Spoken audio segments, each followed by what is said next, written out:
Great player, and what makes Philly love you is your passion. And last time you played Washington, you got a couple of ticky-tack calls, some you probably didn't agree with, some that were kind of a little petty probably. How do you walk that fine line to keep that emotion, but also not letting it go too far and shooting yourself in the foot? I don't really know. I guess you just got to look at what you did last time, just don't do it again. You feel me? I don't know, just think about the team, man, because at the end of the day, I'm playing for the team. I got 10 more people on the field with me, and even if I do something to get a flag and it affects the 10 on the on the field, it affects everybody else still on the sideline and the fans watching and everybody who's supporting. So, you just got to stay composed, Yeah, that's pretty much it, just don't get a flag. That's it. Just be smart out there. What's your level of excitement going into your first conference title game? I'm very excited. At the end of the day, to me, it's just a game, but I know that it's levels to it and all that, but I'm still treating it as like it's just a game, I don't want to get too excited or too nervous or anything like that. I'm still just calm and just ready to play, going and listening to what coach is telling me and go show it on the field.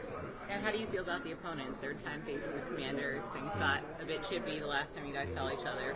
Oh yeah, they're a good team, and they got some dogs over there at quarterback, wide receivers, and some D linemen over there. That's very good. So we already know it's going to be a little competition. It's going to be about who won it the most and who's going to finish the game. Yes, how are you feeling, and how have you evolved with playing as many snaps as you do? Oh, I feel good. If I keep playing that many snaps I do every game, then it's going to be every game. I don't got no problem with it. When I get tired, I call, say, hey, I need a break, give me a couple plays off, and then I'm right back out there. It looks like some of the times at the end of the games, you're feeling stronger at the end of some of these games? Oh, yeah, it might be some times where I'm rushing. If I get a double team, I know it's a double team. I try to look for a batted ball or something and also catch my breath a little bit. But I'm always ready for the next play. Does it feel like the 20th game of the season for you? I don't even know where we at right now. Like it's crazy, bro. It's the longest I ever played, but at the end of the day, I'm going to do what I got to do to win. I saw a clip of Shady McCoy today, and he said he was talking to his good friend Aaron Donald, and Aaron Donald was like, man, that boy Jalen is cold. Like, he's that guy who I think could step in now that I'm going. Just hearing someone of that ilk talk about you in that way, what does it make you feel? That's good. I ain't see that yet. That's nice, man. I always wanted to talk to AD when we played him last year. I didn't get the chance to, but just to hear that from him, one of the best, and I watched his film, and I learned from him. That mean a lot, man. I'm going to watch that video, probably like it, and watch it like 20 times. Yeah, Shady posted it. All right, bet. So Shady actually said Aaron Donald, because they're good friends, said that you are his replacement in the NFL. That sounds good, man. That sounds good. I like to hear that, man. That's love from OG right there. Hey, I don't really know what else to say, man. That's love, man. If I'm getting it from him, that means something right there. What is Jaden Daniels doing right now that is making him so effective in the playoffs? Boys win. Doing what he got to do to make them wins. Running the ball, throwing it. He's good at throwing the ball, deep passes. He got the package, whatever. And you just got to find ways to stop it. If you can stop him from doing what he do, then you have a higher chance of winning the game. Are you familiar with him from your college careers? Yeah, playing him SEC. He was at LSU. Had that one game with him, and he played good to me. I know he had a little injuries going on, but I still seen his old film and stuff like that. He's still a good player to this day. Does that help you now in your professional careers? Like, I know you said he's still the same player. Like, as your games have evolved, but does that kind of give you an edge, do you feel? It's all right. At the end of the day, if a player's good, he's doing it at the next level. He's just talented, you feel me? And you just got to find ways to stop it.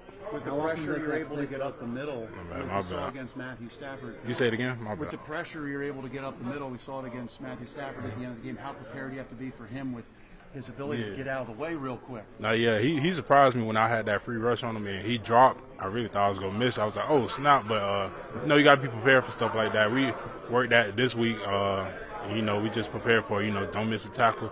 And then even if it's a quarterback that scramble like Jaden, take that extra step to go get that tackle. Don't dive and stuff like that. My boy Love. How often does that video of you lifting up Jaden come across the screen? Oh, yeah, man. Every day. Yeah, they come up every day. I still like it. It's nice. And, but, yeah, it's coming up a lot since we playing them now in the championship and stuff like that. Play on Sunday, or did you kind of know all along that he'd be able to make it? Oh, I knew I was playing. Okay. Yeah. I guess how are you feeling after missing this game? I feel great today. It was a great practice out there. I was moving around really well, so really happy with where I'm at. Dallas, you guys aren't facing each other, but any specialness when the big stage, you on one side, Jack Hurts on the other side? No, it's just another game. You know, all I care about is the people in this building, the team right here, and you know, we got goals that we want to achieve, and you know, this is the week to get to the next step. Dallas, in some of these games, maybe the passing stats aren't there, and the receivers are blocking in the running game, you're blocking in the running game. Tell us about the unselfishness of everybody on the offense if something's going really good, like Saquon running the ball. Yeah, obviously we have a tremendous team. All these guys are just incredible guys, you know. AJ Smitty, both of them, some of the best receivers, if not the best receivers in the league. And, you know, they're stoked that Saquon's going for 2, whatever he went for. And you see the clips of them blocking, helping them spring them. It's a team game, and I think the coolest part about everybody in this building is it doesn't matter how we do it, but we just want to win. And we'll do it in any different way we can. You know, some of the stats aren't huge, but AJ's slant on 4th down, complete game changer. You know, he's a special player, and when his number's called upon, we all expect him to make the plays to, you know, help us save drives, help us save the game. It's not just an NFC Championship game. You're facing an NFC East opponent. You know, those games are always tough. Those games are always physical. It's only the 5th time in history in which an NFC Championship game has had 2 NFC East teams. What does that add to this weekend, the fact that it's a division game? Yeah, probably the biggest thing is we've seen him twice this year. We play him twice a year every year, so we're really familiar with each other. You know, there's different things we have to change up because we play them so often. They know things, and we just have to make sure, you know, the gameplay of the game, being able to do different things to catch them off guard, you know, knowing we've seen them twice already. We heard Washington's defensive coordinator, Joe Witt Jr., come out and say, you know, obviously people say it behind closed doors, but he said if Jalen is running, we're going to hit him. Have they played pretty darn physical this year with you guys, and do they try to get extra shots in? You know, I think it's just another game of football. I think anytime a quarterback runs, they turn into a runner and everybody wants to hit him. You know, Jalen's going to have to make sure he protects himself if, you know, he needs be. But, you know, he's a physical guy. I've seen him lower his shoulder on DBs and linebackers in the past. So I got full faith in him being able to withstand whatever they bring at him.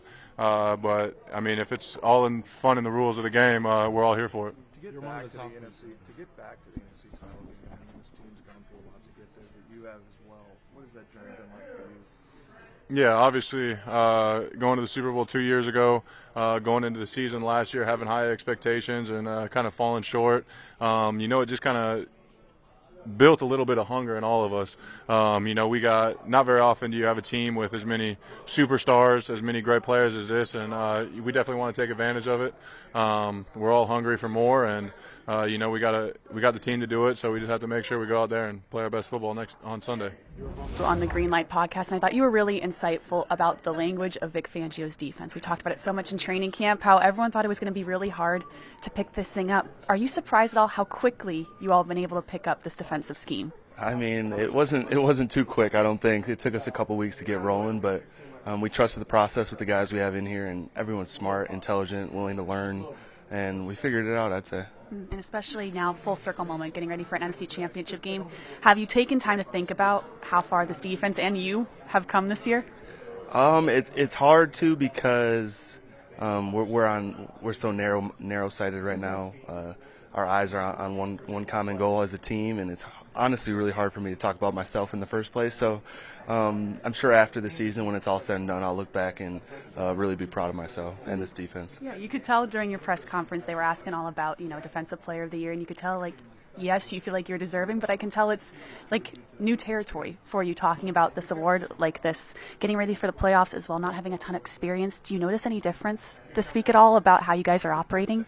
No, not at all. I mean, I think as a defense, as a team, we want to win this game against the Commanders in the NFC Championship just as bad as we wanted to win every other game this season. I think that's really cool. We're not making this moment too big, or we're not changing the way we prepare, and I think that's really an advantage to us.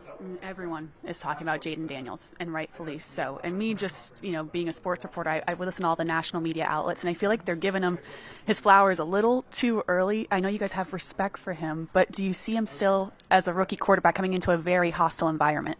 Yeah, I mean, his resume speaks for himself. Coming in as a rookie and putting up the numbers and doing what he's been able to do, taking this team to the NFC Championship is a big feat. That's a big deal. And as far as treating him like a rookie quarterback, I don't think you can do that. I don't think you can undermine him as a player or look at his flaws or his weaknesses, because he shines in every moment that he's in. And as a defense, just do what we do and watch those first 2 games and see how they're trying to attack us and what they're trying to do and how we could fix what we did wrong. Awesome. Zach, thank you. Yeah, thank you.